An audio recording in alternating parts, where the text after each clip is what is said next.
Hey, what's up, Facebook? Happy Wednesday, February 27th. It's Mariani's Market Minute. I'm going to talk about the market. I'm going to talk about the two biggest questions in consumers' minds right now. You know what they are.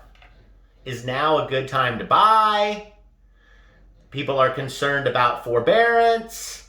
And I don't want to give it away, but I have to talk about the bubble because that's making a lot of people nervous too. So let's just jump right into it. This is supposed to be Mariani's Market Minute, and I'm going to try to do it in a minute, but we know it's going to take 5. So let me just jump right into this. I do want to say thank you. Thank you for the likes. Thank you for the comments, the perspective. And the reason I do this is everybody's got a friend that says the world's going to end. When they make these statements that the world is going to end, what data are they looking at? What statistics are they looking at? That's why I'm doing this, to give you the data, to give you the statistics, so when there's a decision to be made, you can make a better decision. So how's the housing market? I'm going to jump right into how's the housing market. Let's rewind to when the pandemic started. We were hitting these slides and the experts were all saying that real estate was going to be the tailwind, that we were going to see a V-shaped recovery, and that was in April of 2020 that they were calling for this. So obviously, shameless plug, we have seen a V-shaped recovery. So the market is strong, the real estate market is strong, we saw the V-shaped recovery. What we're seeing now, today, is showing times and purchase applications. Demand is huge. Demand is up, and the problem we're seeing is here in red. It's a lack of inventory. And what this is really showing, what's unique, January and February of 2019 was the best year in 10 years for real estate. New purchases, the market was never stronger. We're stronger today. January and February of 2021 has surpassed 2019. So how's the market? The only problem here is we have a lack of inventory. Demand is not the problem. Going fast here. Since the pandemic started, purchase applications have been up on a weekly basis. So demand is surging. Purchase applications is the first sign of, hey, these are buyers to the market looking for homes, and these are qualified buyers. If not, they're in escrow. So the next big question here that's on consumers' mind is now a good time to buy. There's about this is how the conversation usually starts. There's about 3 million people that can't make their mortgages. I'm going to sit back and watch how this pans out because I've seen it before. So let's hit that. The number was actually higher than 3 million people in forbearance. And as you can see, when we were back here in April, we had more than 4 million people in active forbearance. The numbers are going in the right direction. People are coming out of forbearance. So what is happening to these folks? And I don't want to minimize this because one person losing their home, one person without a job is far too many. But what is important is to realize where we've been and where we're at today. That way, when you hear the headlines, if they do come out saying, oh, foreclosures are doubling, tripling, quadrupling, and nobody is saying that, but still keeping in perspective of where we've been. So of all the active people in forbearance, the red here, actually, these people are at actual risk of losing their homes.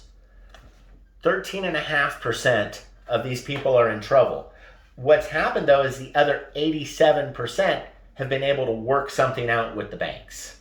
And that's positive news. So what's happened, and there's a lot of information going on here, but what I'm going to hone in on is the blue.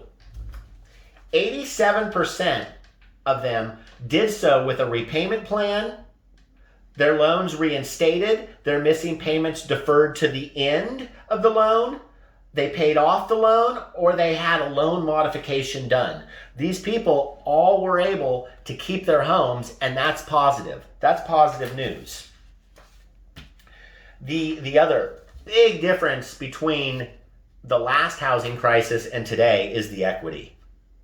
The equity, I mean, 90% of these folks have more than 11% equity. These people did not have the equity in 2006 and 7 because they were spending the money. They were using the house like an ATM machine, buying jet skis, boats, and lavish vacations. We have learned a real lesson, and that is not happening. In fact, the banks won't give you money for those things. So that's pretty smart, and thankfully for that. All right. USA Today went there, and I've talked about it before. The news does more to terrify than to clarify. This is clickbait. This is absolute clickbait. USA Today, are we trapped in another housing bubble? I had to jump in and read the article, and actually, the reason they wrote the article is because you can even find on Yahoo, why are so many Americans predicting a housing market crash? As I read the article on USA Today, it was all positive. They're not talking about a crash. They obviously knew that people would read the article because a lot of people are talking about it. But what it actually, as I read the article, what they were talking about is the lack of stated income loans that my dog back in the day could have got. I used to make a joke, and I don't know if it's funny, that my dog can get a mortgage and buy a house in 2006 and 7. That's not happening today. We have quality loan products, and people are actually coming into these loans with more money down. Let's jump into the median home sales price over 20 years. On average, appreciation looks like 3.8%. This next slide that I'm going to talk to you about a little bit about is why there's so much fear, I guess. I wouldn't say fear, but people are saying here, if you look back at 2006 and 7, that the appreciation is way above 3.8%. And that if you look right here, we're actually back to where we were at in 2006 and 7. The thing is here that there is a big difference between 2006, 7 and today. And if you take into consideration inflation and appreciation is a big difference between today and yesterday. And if you look at the appreciation we had last year, 9.5%, 11%, but nobody is calling for that today. Here's what the experts are saying that we're going to see in 2021. We're not talking about another 10% or more in appreciation. We're talking about a more conservative. Freddie Mac is calling for 5.3%. And it's obvious because as inventory has gone down, well, prices have gone up. That's no surprise.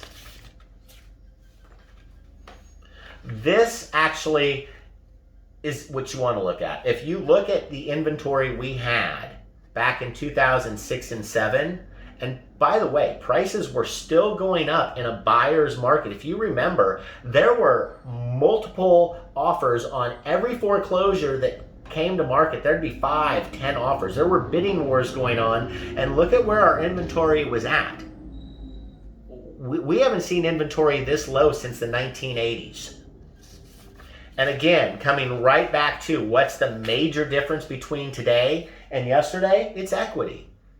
The amount of equity that people have in their homes today is 11% higher than what they had previously. So these folks, if they do need to decide to put their home on the market, they're going to be able to walk away with some cash. That's a good thing. So, hey everyone, I hope I made it in about a minute. I know I didn't. It was probably about 5. Hey, make it a great day. I hope you found value in this.